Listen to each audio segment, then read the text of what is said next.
నీవింత బాగా నాట్యం ఆడతావని నేను అనుకోలేదు జానకి. నీ పాటే నన్ను ఇలా ఆడించింది. మీరు బాగా పాడతారే. నీ ఆటే నన్ను అలా పాడించింది. మంచి మాటే. జానకి, అంతకంటే మంచి మాట. ఏమిటండి అది? మన రాజును విడుదల చేయడానికి ఇంకా వారం రోజులే ఉంది. ఎంత మంచివారండి. జానకి, జానకి, ఏమిటది? బిందె పెట్టు.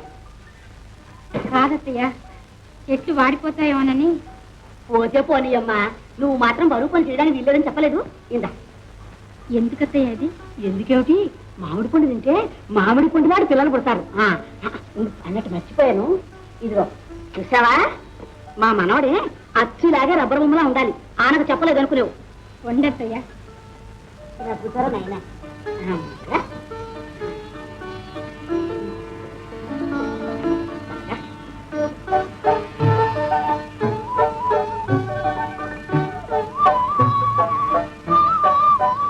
మాడిపండు దాస్తే దాగుతుందా? కొన్నాళ్ళకి గుమ్మిడి పండు అయి గుట్టు చెప్పేస్తుంది. చూడండి అత్తయ్య, అల్లరి చేయకు, ఆడపిల్లలు పుడతారు. అన్నట్టు నీకు మంచి ప్రెజెంట్. ఏమిటండి అది? చూడండి, తమకే తెలుస్తుంది. ఇదేమిటి సార్, రెండు తీసుకొచ్చారే? ఏమో, మన డాక్టర్లే గాని జ్యోతిష్కులం కావుగా. అబ్బాయి పుడితే అది, అమ్మాయి పుడితే ఇది. ఇక నీ ఇష్టం. ఊరుకోండి. అన్నట్టు చెప్పడం మర్చిపోయాను. ఆల్ ఇండియా మెడికల్ కాన్ఫరెన్స్ కి హైదరాబాద్ వెళ్తున్నాను. మళ్ళీ రావడం? 2 రోజుల్లో వచ్చాను. నేను విడిచి ఉండగలనా? మీకోసం ఎదురు చూస్తూ ఉంటాను సుమండి. వస్తువులు మాత్రం ఉండదు సుమండి, పాప ఏడుస్తుంది. పోదురు.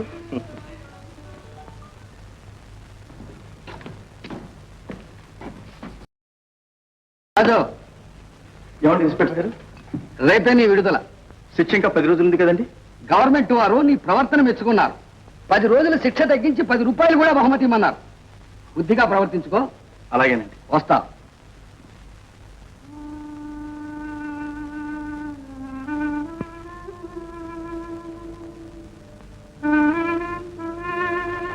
అరే తమ్ముడు, విడుదల చేస్తానంటే విచారిస్తానేమిట్రా? అదే ఈ పెద్ద పులి మనవడు చిన్న పులి అయితే ఇక్కడ పెద్ద విజయోత్సవాలు చేసేవాడు, బ్యాండ్ మేళాలతో. మిమ్మల్ని విడిచి వెళ్ళాలి, విచారంగా ఉంది.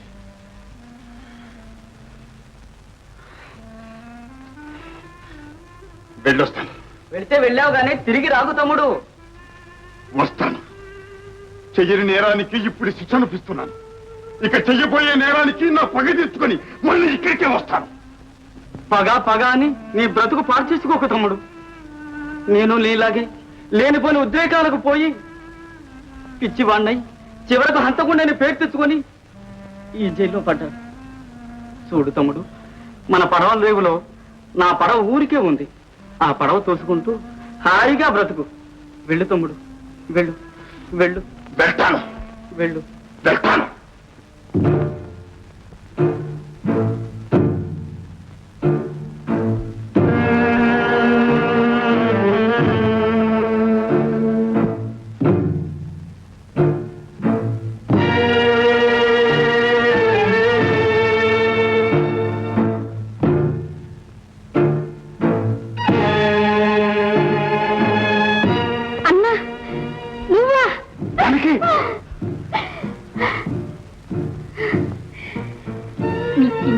చూడ్డానికి చిరుకట్టితో వచ్చావా? అందుకని తుపాకీతో స్వాగతం ఇస్తున్నావా? అన్నా, నిన్ను విడుదల చేశారా? ఈ అర్ధరాత్రి వేళ నువ్వు ఇక్కడికి ఎలా వచ్చావు? దానికేం కానీ, నువ్వెలా వచ్చావు? ఎందుకు వచ్చావు? అన్నా, నువ్వు వెళ్ళింది మొదలు నా బ్రతుకు ఎన్నో కష్టాల పాలైంది. ఈ ఇంటి డాక్టరే నన్ను ఆదరించి కాపాడారు. కడకు వారే నన్ను పెళ్లాడవలసి వచ్చింది కూడా. నా చెల్లికి పెళ్ళైందా? నా విరోచకుడితో నా చెల్లికి పెళ్ళైందా? అన్నా, అన్నా, పవిత్రమైన పదాన్ని అపవిత్రం చెయ్యకు.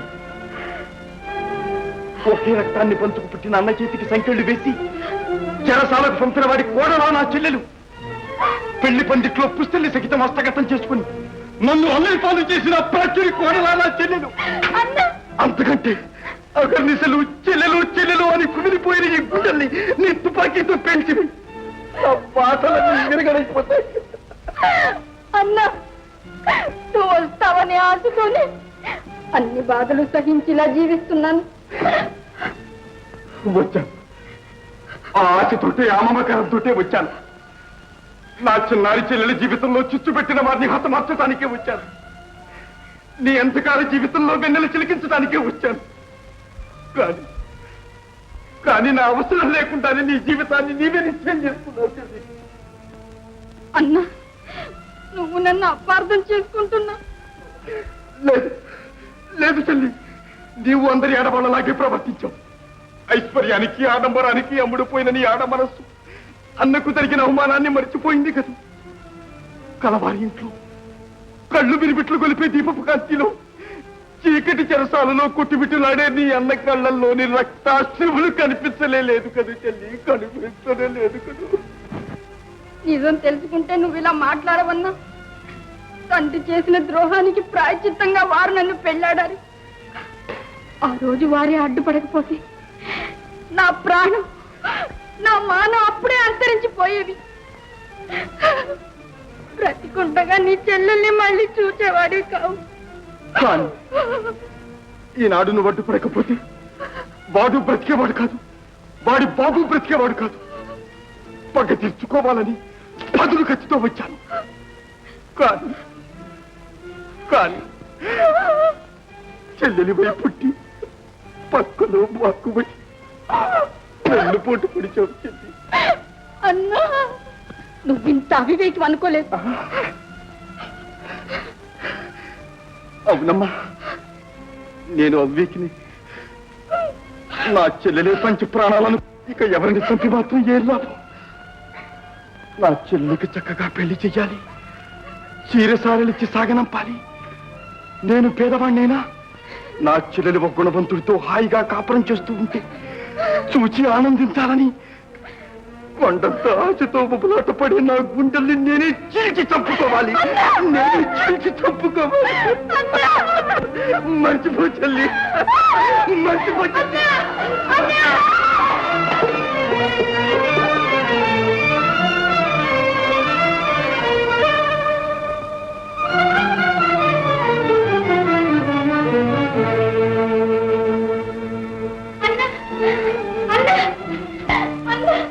పదండి, చూస్తున్నావా? కడుతున్నాము.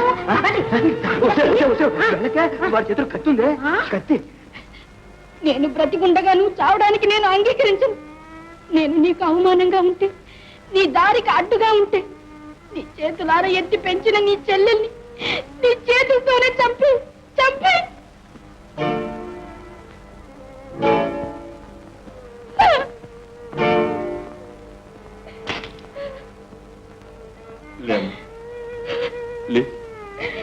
నీకే బరువైపోయినప్పుడు నేనెవరి కోసం బ్రతకాలి? ఎందుకు బ్రతకాలి? అంత మాటలకమ్మా. తల్లి లేని పసిపిల్లను ప్రాణానికి ప్రాణంగా పెంచుకున్నది చంపుకోవటానికి అమ్మ. అన్న, మరి నా చెల్లెలు మోసపోయిందని చింతిస్తున్నాను. పెద్దింటి కూడలేని ఏ పేద పిల్ల సుఖపడలేదు, సుఖపడనివ్వరమ్మా. మీ బావ చాలా మంచివారన్నా. పాముల్లో కూడా మంచి పాములుంటాయి వెర్రి తల్లి. ఎనపెట్టకు మంచి మనసుకు భగవంతుడు బంధుత్వాన్ని కల్పించలేదమ్మా.